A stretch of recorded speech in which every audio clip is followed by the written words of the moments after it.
قل ان الموت الذي تفرون منه فانه ملاقيكم ثم تردون الى عالم الغيب والشهادة فينبئكم بما كنتم تعملون۔ میرے محبوب آپ فرما دو کہ بے شک موت تفرون منہ، تم اس موت سے بھاگتے ہو، موت سے تم بھاگتے ہو، فَإِنَّهُ مُلَاقِيكُمْ، وہ تو تمہیں ضرور ملے گی۔ تم اس سے بھاگ کے کہاں جاؤ گے، کدھر جاؤ گے؟ اس موت نے تمہیں نہیں چھوڑنا، وہ تمہیں ضرور مل کے رہے گی۔ ثُمَّ تُرَدُّونَ إِلَىٰ عَالِمِ الْغَيْبِ وَالشَّهَادَةِ، پھر تم لٹائے جاؤ گے اس کی طرف کہ جو غیب اور حاضر کو جاننے والا ہے، اس کی طرف تم لٹائے جاؤ گے۔ موت سے تم بھاگ نہیں سکتے۔ رب کائنات دوسرے مقام پر ارشاد فرماتا ہے اینما تکونوا یدرککم الموت، تم جہاں کہیں بھی چلے جاؤ، تم جہاں کہیں بھی ہو، فرمایا کہ تمہیں موت ضرور پکڑے گی، موت ضرور تمہیں ادراک کرے گی۔ وَلَوْ كُنْتُمْ فِي بُرُوجٍ مُشَيَّدَةٍ، فرمایا اگرچہ تم مضبوط قلعوں کے اندر بھی ہو، پھر بھی تمہیں موت نہیں چھوڑے گی، وہاں پر بھی تمہیں موت آئے گی۔ آج لوگ بڑے بڑے محل بناتے ہیں، بڑی بڑی مکانات بناتے ہیں اور اتنے بڑے بڑے جناب والا زندگی کے سامان بناتے ہیں، سمجھتے ہی نہیں کہ ہم نے دنیا سے جانا بھی ہے۔ نمرود نے کیا کچھ نہیں کیا، شداد نے اللہ کے مقابلے میں جنت بنائی لیکن اس جنت کو نہ دیکھ سکا۔ بڑے بڑے لوگوں نے محل بنائے لیکن آخر سب کا ٹھکانہ ایک ہی ہے، چاہے کوئی امیر ہو چاہے کوئی غریب ہو، سب کا ٹھکانہ ایک ہی ہے۔ کسی کے لیے قبر کے اندر اسپیشل نظام نہیں۔ کامیاب تو وہ ہے کہ جس نے دنیا کے اندر اچھے اعمال کیے تو ان اچھے اعمال کی وجہ سے اسے قبر کے اندر راحت نصیب ہوگی، اگر اس نے برے اعمال کیے تو اسے قبر میں راحت نہیں ملے گی۔ فرمایا ان الابرار لفی نعیم، اور جو نیکوکار لوگ ہوں گے فرمایا کہ وہ تو نعمت میں ہوں گے، یعنی کہ وہ جنت کے اندر نعمتوں میں مزے لوٹ رہے ہوں گے۔ وَإِنَّ الْفُجَّارَ لَفِي جَحِيمٍ، اور جو بدکار لوگ ہوں گے فرمایا وہ تو جہنم میں ہوں گے، وہ جہنم میں ہوں گے۔ اللہ اکبر۔ میرا رب فرماتا ہے یا ایھا الانسان ما غرک بربک الکریم، اے انسان تجھے کس نے دھوکے میں ڈال دیا اپنے رب سے جو کہ بڑا کریم ہے۔ رب کریم سے تمہیں کس نے دھوکے میں ڈالا؟ کیا تمہیں اللہ نے نہیں پیدا کیا؟ فرمایا الذی خلقک فسواک فعدلک، اللہ ہی نے تو تجھے پیدا کیا، تمہیں برابر جسم، اعتدال والا جسم عطا کیا۔ اللہ اکبر۔ لیکن ہم لوگ غفلت میں، آخر کار ہم نے دنیا سے جانا ہے۔ رب کائنات ارشاد فرماتا ہے کل نفس ذائقۃ الموت، ہر نفس نے موت کا ذائقہ چکھنا ہے۔ ثم الینا ترجعون، فرمایا کہ تم پھر ہماری بارگاہ میں لٹائے جاؤ گے۔ میاں صاحب نے بھی بڑے پتے کی بات کی ہے۔ اللہ میاں صاحب فرماتے ہیں بت تیرا بچے رو پردیسی،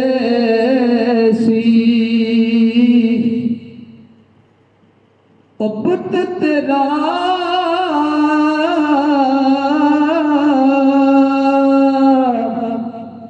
بچ رو پردیسی، تے ایک دن اڑ پڑ جڑی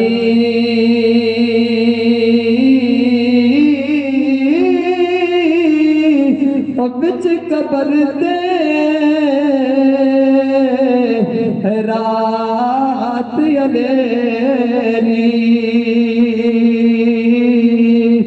تے کوئی بیلی نہ ہڑی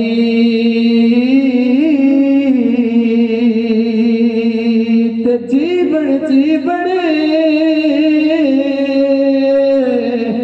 ہر کوئی کرتا تے موت کھلی سر اتے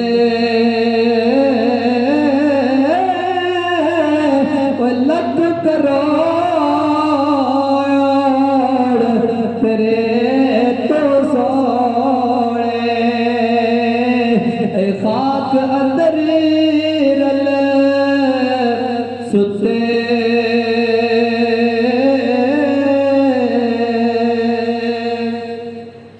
تے سپنے دے وچے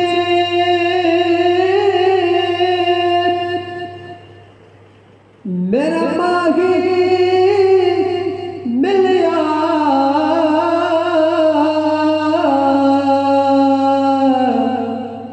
تے گل وچ پا لیا باوا اور ڈر دے مارے اکھ نہ کھولا کہ در پھیر بچھڑنا جاوا تے جلنا بازو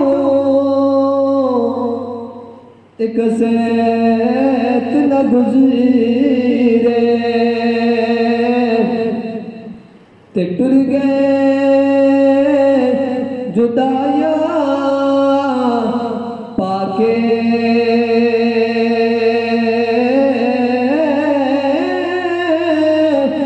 جس پہلے تیری یاد ستاشی تک لے جا قبر نو جا کے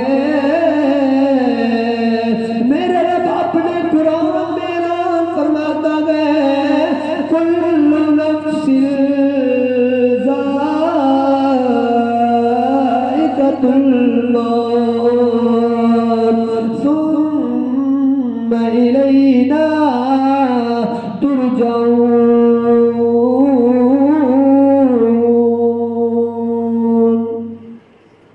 فرمایا کہ ہر نفس نے موت کا ذائقہ چکھنا ہے، ہر نفس نے موت کا ذائقہ چکھنا ہے، پھر تم ہماری بارگاہ میں لٹائے جائے گا۔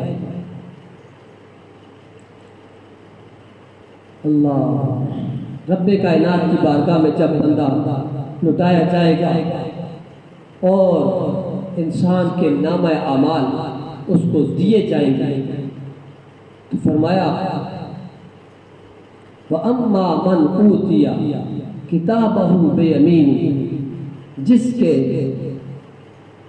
نامہ اعمال دایاں ہاتھ میں دیے جائیں گے تو فرمایا فَيَقُولُ هَاؤُمُ اقْرَءُوا كِتَابِيَهْ، وہ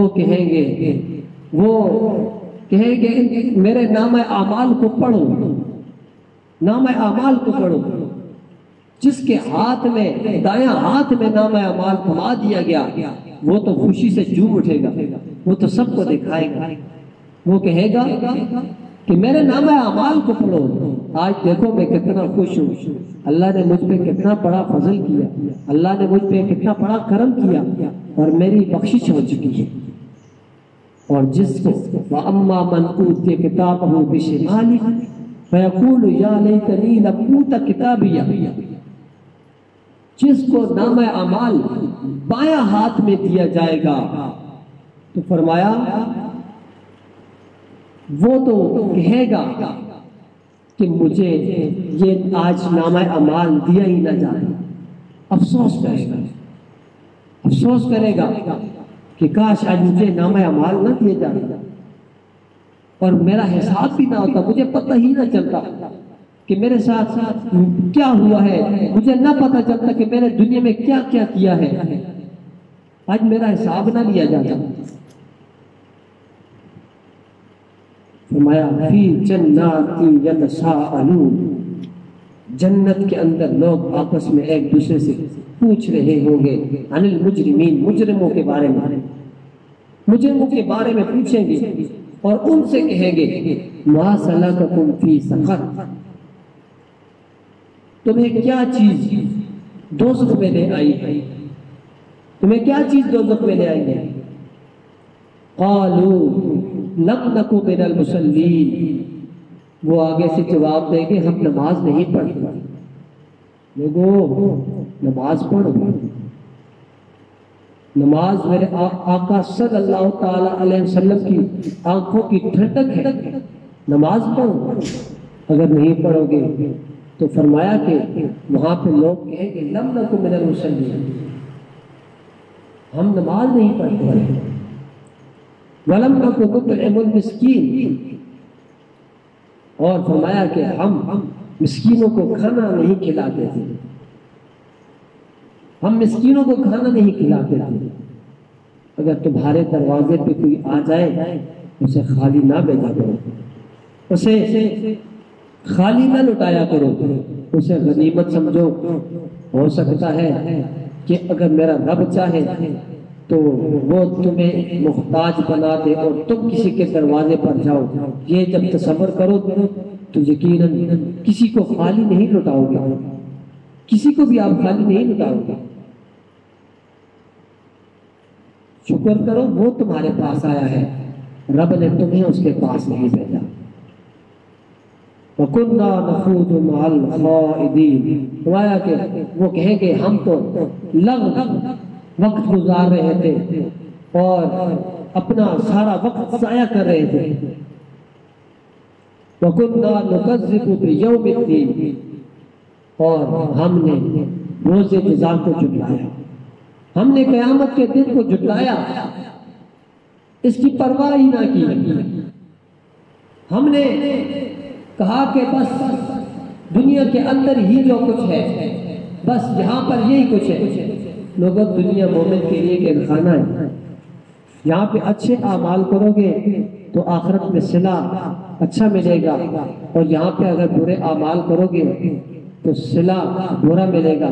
اللہ نے تمہیں پیدا کر کے تمہارے اوپر نگہبان مقرر کر دیے ہیں، وَإِنَّ عَلَيْكُمْ لَحَافِظِينَ، تمہارے اوپر اللہ نے نگہبان مقرر کر دیے ہیں، کِرَامًا کاتبین، معزز فرشتے ہیں جو لکھنے والے ہیں، وہ سب کچھ لکھ رہے ہیں۔ یعلمون ما تفعلون، فرمایا کہ وہ جانتے ہیں جو تم کرتے ہو، جو تم کرتے ہو وہ جانتے ہیں، جو تم کرتے ہو اس کو لکھتے ہیں، رسول اللہ کی بارگاہ میں پیش کرتے ہیں۔ اس لیے ہر ایک نے دنیا سے جانا ہے، اور اچھے عمل لے کر جاؤ، اور جو چلے گئے ہیں ان کے لیے بھی دعائے مغفرت کیا کرو۔ تصریح الاوسط میں ابو داؤد شریف کے حوالے سے ایک حدیث نقل ہے کہ جب کوئی شخص فوت ہو جاتا اور اسے دفن کر دیا جاتا تو میرے آقا صلی اللہ تعالی علیہ وسلم اس کی قبر کے پاس کھڑے ہوتے اور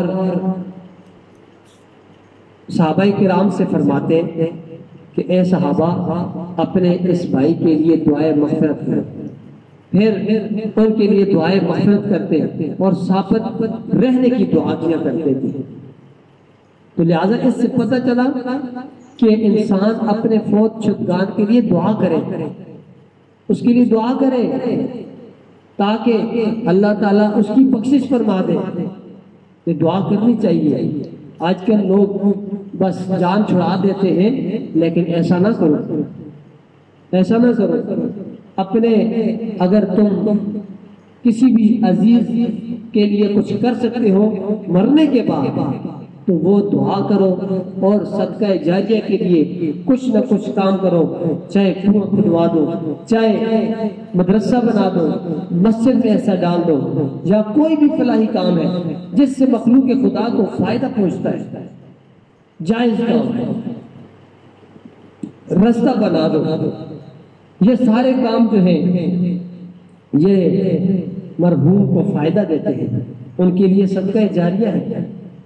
حضرت سعد رضی اللہ تعالی عنہ کی والدہ فوت ہو گئی تو وہ نبی کریم صلی اللہ علیہ وسلم کی بارگاہ اقدس کے اندر حاضر ہو کے عرض کرتے ہیں، یا رسول اللہ صلی اللہ علیہ وسلم، میں اپنی ماں کے لیے کچھ کروں تو کیا انہیں فائدہ پہنچے گا؟ میرے آقا نے فرمایا ہاں. عرض کی، یا رسول اللہ کیا کروں؟ میرے آقا نے فرمایا تو کنواں کھدوا لے، جب تک لوگ پانی پیتے رہیں گے اللہ تیری ماں کو اس کا اجر و ثواب عطا فرماتا رہے گا. اور بخاری شریف کی ایک روایت ہے، میرے آقا صلی اللہ تعالی وسلم دو قبر والوں کے پاس سے گزرے جن کو عذاب ہو رہا تھا. میرے آقا نے اپنی سواری روکی، اترے اور صحابہ کرام بھی اترے. میرے آقا نے فرمایا، اے میرے صحابہ، ان دو قبر والوں کو عذاب ہو رہا ہے. صحابہ کرام نے عرض کی، یا رسول اللہ صلی اللہ علیہ وسلم، ان کو کس وجہ سے ہو رہا ہے؟ اب دیکھیں صحابہ کرام کا بھی کتنا پکا عقیدہ تھا کہ یہ نہیں پوچھا کہ آپ کو کیسے پتا چلا، آپ تو اوپر ہیں اور یہ قبر کے اندر کا معاملہ ہے. یہ سوال نہیں کیا کہ آپ کو کیسے پتا چلا، بلکہ سوال یہ کیا کہ کس وجہ سے ہو رہا ہے. یعنی صحابہ کرام کا تو یہ عقیدہ تھا کہ سرکار ہمیں یہ بھی بتائیں گے کہ کس وجہ سے ہو رہا ہے. میرے آقا نے ارشاد فرمایا، ایک پیشاب کے چھینٹوں سے نہیں بچتا تھا اور دوسرا چغلی کیا کرتا تھا. اب میرے آقا نے طریقہ بتایا کہ جا کے ایک ٹہنی لے کر آؤ، دو شاخوں والی، تو دو شاخوں والی ٹہنی لائی گئی. میرے آقا نے توڑی اور دو شاخیں علیحدہ علیحدہ کی، ایک کو ایک قبر پر رکھا اور دوسرے کو دوسری قبر پر رکھا. فرمایا کہ جب تک یہ ہری رہے گی اس وقت تک ان قبر والوں پر سے عذاب میں تخفیف کر دی جائے. اگر ٹہنیاں تسبیح کرے تو قبر والے کو فائدہ پہنچتا ہے، تو خود بندہ ان کے لیے قرآن پڑھے تو خود سوچو کہ انہیں کتنا بڑا فائدہ پہنچے گا. انصار کا یہ معمول تھا کہ جب بھی وہ اپنے رشتہ داروں کی قبروں پہ جاتے تو وہ قرآن کی تلاوت کیا کرتے ہیں. تو لہٰذا یہ تمام باتیں ہمارے لیے مشعل راہ ہے. اور خود نبی کریم صلی اللہ علیہ وسلم کا ارشاد ہے کہ جب کوئی انسان فوت ہو جائے تو اس کے اعمال کا سلسلہ منقطع ہو جاتا ہے، ختم ہو جاتا ہے. لیکن تین ایسے سلسلے ہیں جن کی وجہ سے قبر والے کو اس کا فائدہ پہنچتا ہے. فرمایا کہ صدقہ جاریہ ہے اور ایسا علم ہے کہ جس کے ذریعے لوگوں کو نفع پہنچتا ہے. اور فرمایا نیک اولاد ہے کہ جو اپنے والدین کے لیے دعا کرے، اپنے والدین کے لیے دعا کرے تو وہ بھی اسے نفع پہنچے گا، اس سے بھی نفع پہنچے گا. اور میرے آقا صلی اللہ علیہ وسلم ارشاد فرماتے ہیں کہ اللہ کریم جب جنت کے اندر اپنے بندے کے درجے کو بلند کرے گا تو وہ عرض کرے گا، یا رب یہ میرے درجے کس وجہ سے بلند ہو رہے ہیں؟ تو جواب آئے گا کہ فَيَقُولُ بِاسْتِغْفَارِ وَلَدِكَ لَكَ. فرمایا کہ تیری اولاد نے تیرے لیے استغفار کیا ہے، اس استغفار کی وجہ سے میں نے تیرے درجے بلند کر دیے ہیں.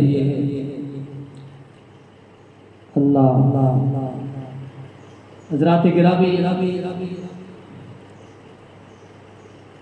کوشش کریں کہ دنیا مختصر وقت ہے، ہماری بہت کم عمر ہے، اس کے اندر اگر ہم کچھ کر سکتے ہیں تو وہ نیک اعمال کریں، کسی کے ساتھ بھلائی کریں، کسی کو تکلیف نہ پہنچائیں. نماز کی پابندی کرو اور شریعت پہ چلنے کی کوشش کرو، کیونکہ یہی وہ راستہ ہے جس کی وجہ سے ہماری بخشش ہونی ہے۔ اللہ کریم ہم سب کو آخرت کی تیاری کرنے کی توفیق نصیب فرمائے۔